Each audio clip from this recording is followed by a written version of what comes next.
Today we are learn lesson number 5, the monkey and the log.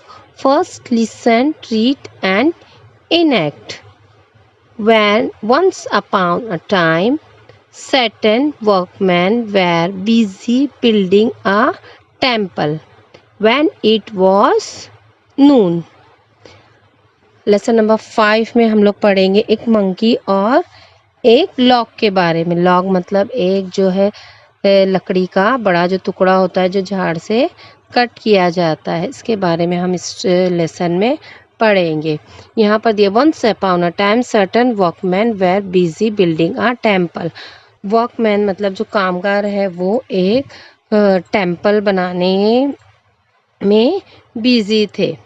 When it was नून, जब दोपहर हो गई। नून का मतलब होता है आफ्टरनून। आफ्टरनून को शॉर्ट फॉर्म में हम लोग नून बोलते हैं। नून का आफ्टरनून जो है हमारा दोपहर में 12 बजे से शाम में 4 बजे तक होता है। Ram Rao let's go to the town for lunch. अब जैसे ही दोपहर हो गई उन लोगों को भूख लगने लगी। राम राव ने अपने फ्रेंड से क्या कहा कि चलो शहर जाते हैं दोपहर का खाना खाने के लिए। लंच मतलब दोपहर का खाना।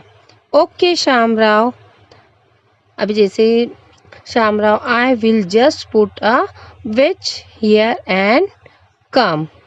अभी श्याम राव ने क्या कहा, ओके मैं क्या करता हूँ, जाके जो लकड़ी का टुकड़ा हम लोगों ने काटा है, जिसको आधा ही काटा है, पूरा अभी तक उसको नहीं काटा था, उसको वेज लगा देता हूँ। मतलब एक जो है लकड़ी का कील आता है जिसको जो है उस गैप में जो लकड़ी उन लोगों ने काटी है उस गैप में उसको जो है फांस दिया जाता है, घुसा दिया जाता है ताकि वो गैप जो है मिले नहीं।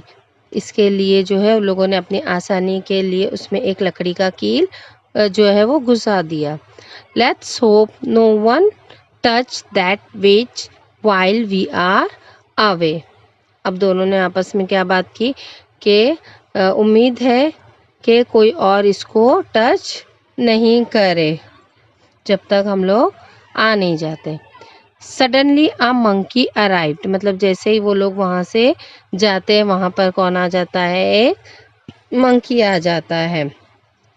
What is this piece of wood doing here. अब वो क्या सोचता है कि इस लॉग में, इस लकड़ी के टुकड़े में जो है ये कील जो है क्या कर रहा है। I wonder what will happen if I pull it out. अगर मैं इसे निकाल दूं तो क्या होगा। अब उसने सोचा कि इस कील के टुकड़े को मैं अगर निकाल देता हूं तो क्या होगा। अब वो जो है उसको निकालने के लिए बहुत ही कोशिश करने के लिए इट इज़ टफ। क्या कहा उसने कि ये बहुत ही टफ है। Out it came help. अब आउट इट केम, अब जैसे ही वो निकला उसने ज़ोर से चिल्लाई help. The gap close the trap the monkey's tail. क्यों चिल्लाया उसने ज़ोर से, क्योंकि वो इतनी ताकत उसने लगाई कि वो कील तो निकल गया, लेकिन उस गैप में क्या हो गई, मंकीज की टेल जो है जाकर अटक गई, जाकर फंस गई और वो गैप बंद हो गया, जिसकी वजह से वो ज़ोर से चिल्लाने लगा। The poor monkey cries in pen. अब जैसे ही उस लॉक की जो चीर जो रामराव और श्यामराव ने मार कर गई थी उसमें से उसने उस कील को निकाला, उसमें उसकी टेल जो है जाकर फंस गई, जिसकी जब कभी कभी हमारी भी अगर दरवाजे में देखो उंगली आ जाती है तो कितनी ज़ोर से पेन होता है, तो इस तरह उसको बहुत ही ज़ोर से पेन हो रहा था और वो पेन से चिल्लाने लगा, चीखने लगा। The poor monkey cried in pen. और उसको इतना दर्द होने लगा कि वो ज़ोर ज़ोर से रोने लगा। So we should not meddle with thing that are not concern to us. मतलब हमको जो है कभी भी किसी के काम में टांग अड़ानी नहीं चाहिए, मतलब किसी के भी काम में इंटरफेयर नहीं करना चाहिए जिसके बारे में हमको कुछ भी मालूम नहीं हो। जैसे मम्मी पापा अगर कुछ कहते हैं कि देखो बेटा मैंने पेपर्स रखे हैं, इसको हाथ नहीं लगाना है, या कोई चीज़ रखी है इसको आप लोग हाथ मत लगाओ, तो हमको उस चीज़ को हाथ नहीं लगाना चाहिए। कभी कभी क्लास में भी टीचर कुछ टेबल पे रख कर जाती है और बच्चों को बोलती है कि देखो यहाँ पर कोई नहीं आएगा, तो हमको जो है अपने बड़ों की बात माननी चाहिए, सुननी चाहिए।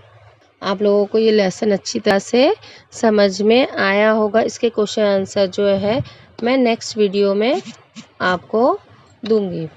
सी our next video for workbooks question answer. Thank you.